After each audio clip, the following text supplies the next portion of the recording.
Venu Gita, verse 13. Gavascha Krishnamukh Nigdhat Venu Gita, Piyusham Uttabhit Karna Putayah Pibantyah, Shavahas Nutastanpayah Kavlahasam Tasthur, Govindam Atmani Drishashruklahas Prishantyah. Gavash the cows, ca, and Krishnamukh from the mouth of Shri Krishna Nirgata emitted Venu of the flute, Geet the song, Piyusham the nectar, Uttabhita raised high, Karn with their ears, Putah which were like cups, Pibantyah drinking, Shavaha the calves, Snuta exuding, Stana from the udders, Payah the milk, Kavlaha whose mouthfuls, SMA, really, Tasthvaha stood still, the Satvik bhav of becoming stunned, Govindam, Shri Krishna, Atmani within their hearts, Drisha by their eyes, Ashruklaha, their eyes full of tears, Sprishantyah touching, embracing. Translation: O Sakhi, enough talk about the Devis. Just take a look at the cows. When our beloved Shyamsundar fills the flute with the sweet sound flowing from his mouth, and when the cows hear that mellifluous song, they cup their ears up high and drink the nectar of rasa. How can this happen, friend? Taking beloved Shyamsundar onto the throne of their hearts through the doorway of their eyes, O Sakhi, they seat him there and embrace him within their minds. O dear friend, just see how tears are flowing from their eyes. And their calves. As the calves drink from the cow's udders, they are unable to swallow, and the milk gets stuck in their throats. Their ears perk up and drink the nectar of the Venu Gita flowing from Krishna's mouth. With their eyes they welcome Krishna in their hearts and embrace him. Therefore, their eyes overflow with tears, they start trembling, and their hairs stand on end. Anandavardhini Vyakhya. The commentary that increases pleasure. Through the eyes of their loving emotions, the love-maddened gopis watch their beloved Shri Krishna taking the cows to graze from one forest to another along with the other cowherd boys. At the same time they clearly hear Krishna's sweet Venunad through the ears of their bha. Every part of Krishna's body, his way of walking, laughing, talking and gesturing are like a supreme celebration for the gopis' eyes and ears. Upon hearing the Venunad, the Vrajaranis, wildly in love with Krishna, are compelled to sacrifice their lifetime's accumulation of self-control, chastity, gravity and so on. They do not wish to reveal their inner sentiments to their intimate Sakhis, but they have no ability to hide them. Accepting Shri Krishna as their dear most beloved, they have surrendered their bodies, minds and everything they possess at his lotus feet. Indeed, they cannot live without him even for a minute. Internally, externally, behind, in front and through every pore of their bodies, they are unable to see anything but Krishna. Still, they do not wish to express their feelings even to their closest Sakhis. In Rasshastra these divine moods are called avhitha. At first the gopis try to hide their feelings, but somehow or other, their emotions rise to the surface. Then, being embarrassed, they again try to hide them. In the previous verse, however, while discussing the Devis flying in their spacecrafts, some degree of the gopis' internal bhavas escape. Therefore, to cover up their real mood, they immediately change the subject and speak about the Krishnanurag of the cows, who are full of motherly affection for Krishna, and of their newly born 2 to 3-day-old calves. The love-maddened Vraj gopis observe, dear friends, just see the condition of the Devis flying in their heavenly planes. It seems that they belong to the class of shy young girls, Ramanis, who are expert in the various skills for awakening sweet emotions.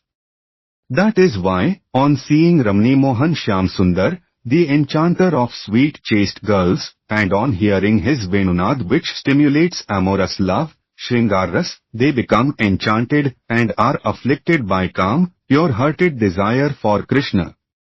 However, if one contemplates our dearest Vrajendranandana's bodily features, his unparalleled beauty, his alluring Venunad, his mannerisms, his supremely captivating power and other features, who will not lose all awareness of body and mind. Whosoever one might be, whether man or woman, human or demigod, animal or bird, one definitely becomes enchanted. Anyone who sees Krishna just once is bound to surrender to him forever. There is not the slightest doubt about this. Our beloved Krishna enters the all-attractive Vrindavan to graze his cows. But why does he go out with the cows? Sakhi, this is just an excuse. Actually he goes in order to roam freely, to play various games and pranks with his cowherd boyfriends, and especially to meet secretly with his beloved gopis. When Krishna transmits the nectar of his lotus lips through the Venunad, no one is able to determine what kind of nectar it is. Animals, birds, men, women, trees, creepers, ponds, rivers, mountains and all other moving and non-moving beings, no matter who they are, all drown in the ocean of supreme pleasure and lose consciousness on hearing the magnetic melody of the Venu. Oh! Just see the condition of these cows. Gavascha Krishnamukh Nigdhat Venu Gita, Piyusham Uttabhit Karnaputaiha Pibantyah. When the cows hear the sweet Venunad, it seems that a powerful stream of nectar is rushing directly into their ears. They immediately stop grazing, raise their heads, turn their ears towards the sound, and silently stand still as if in a picture. Why do they raise their ears? So that not one drop of the nectar which has filled them will fall out.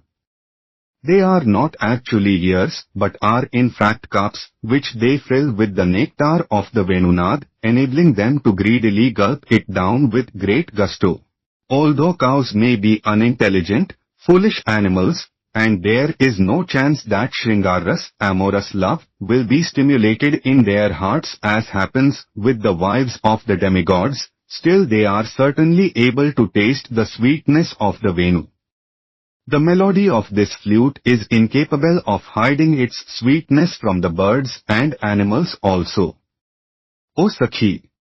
When the stream of the liquid nectar of the Venunad emanating from Shri Krishna moon-like face enters the ears of the cows, being unintelligent animals, they are unable to understand this sound vibration. They think of it as merely some indescribable flow of sweetness.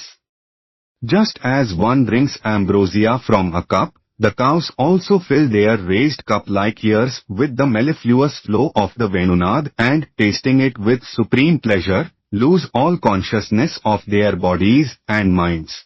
These cows are also very dear to Krishna. In his childhood, when they were calves, he, along with his sakhas, used to take them out for grazing in the enchanting forests near Nandavarja. He would personally bathe them with his lotus hands, fondle them and lovingly rub their backs and soft necks. Even when the calves grew up, they refused to go out to pasture with anyone else but Krishna, therefore he himself had to take them. Even though devoid of intelligence, these cows love Krishna, and that is why they become immobile on hearing the Venuna. Because he was with the cows from their very childhood, he is extremely fond of them. Someone may point out that this is the reason the cows are so attached to him.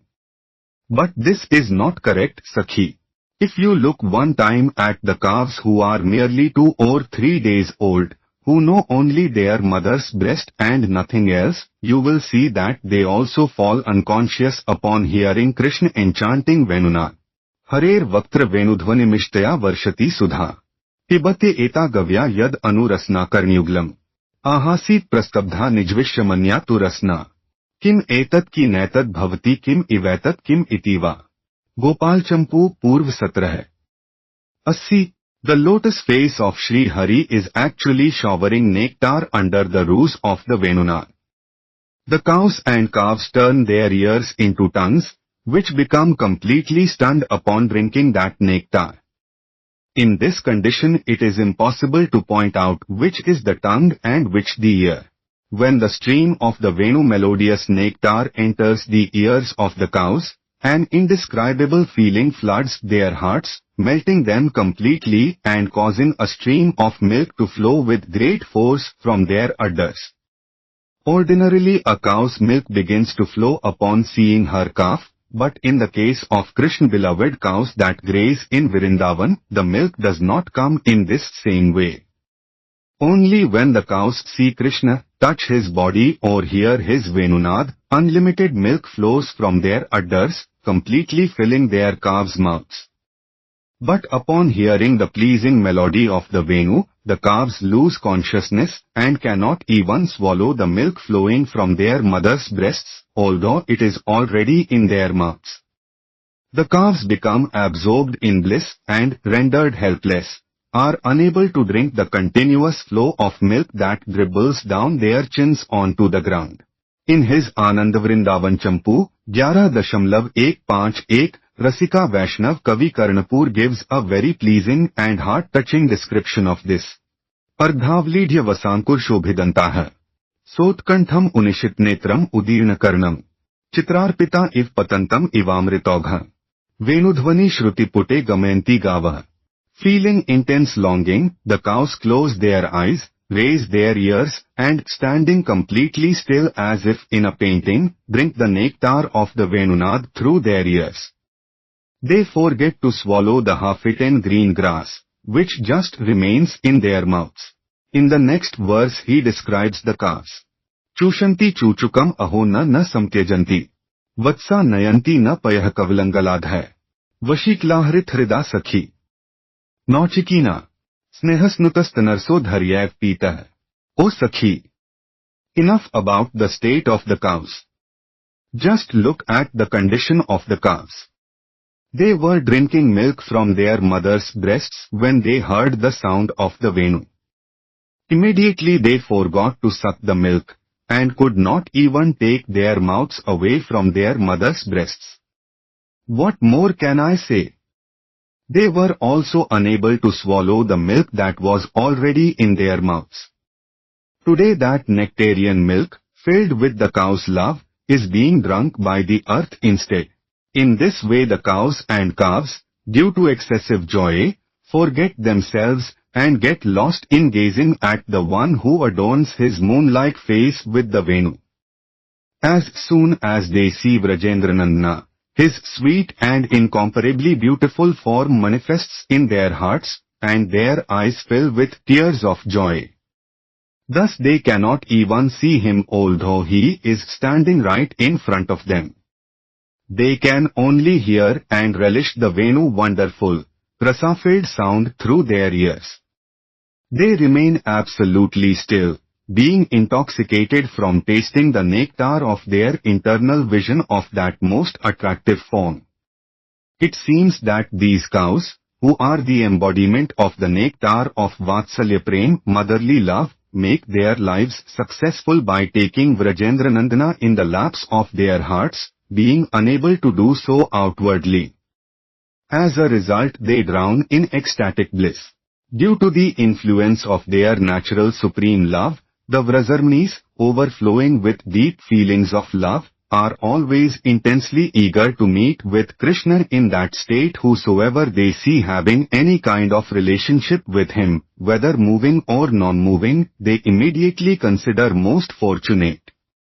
At the same time, under the influence of their humility, the cowherd maidens feel greatly afflicted and depressed, thinking themselves to be most unfortunate in every respect.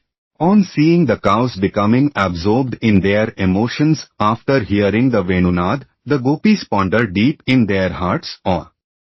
In Vrindavan, taking birth as a cow is so fruitful because these cows completely forget their bodies and all bodily connections upon hearing the Venunad.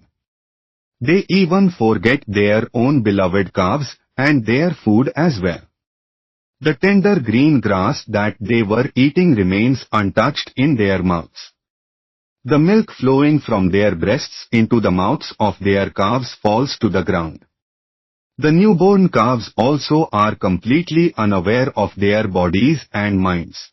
But alas! We are cursed. When we hear the Venunad, we are unable to stop thinking about our bodies and our homes.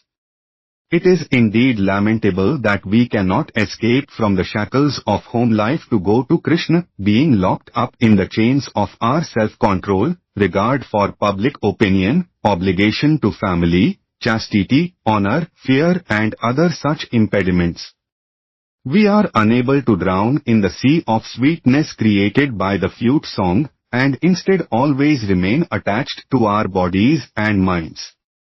We can only listen to the sound of the Venu from afar. We don't get so lost in the mellifluous sound of Krishna flute that we forget our honor and self-control. Nor do we become intoxicated by it. That is why our lives have no value. These cows and calves are thousands of times better situated than us because, on hearing the Venunad, they forget everything, including their own bodies. Those who have only a slight relationship with Krishna are really blessed, and their lives are successful. Although we have taken birth in the community of cowherders, we are absorbed in our mortal selves. Being under the grip of body and home, uselessly we carry the burden of our bodies. Shri Raghunath Das Goswami says, Yatkinchit Trinbulnkikat Mukh Goshthe Samasthi Tat Sarvanandamay Mukunda Git Leelanukulam Param Vrajvilasastav 102. In Vraja the grass, bushes, creepers, insects, snakes, animals and birds are all dear to Krishna and help to enrich his pastimes. They are all transcendental and increase his pleasure. Why does a devotee develop the greed to become a tree in Vraja? Because he hopes that Krishna will sit on my lap, taste my fruits, dance and play hide and seek on my branches. To nourish such sweet pastimes, a practicing devotee may desire to become a snake or a tree. Why would someone want to be a snake? Because if I am a snake, then when Shrimati becomes angry with Shri Krishna and starts to leave him, by seeing me she will become frightened and immediately fall into his arms.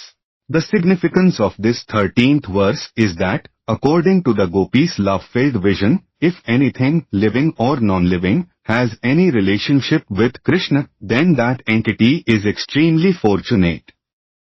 Raganug sadhakas, practitioners following the path spontaneous devotion, should remember the chain of these bhavas while doing their bhajana.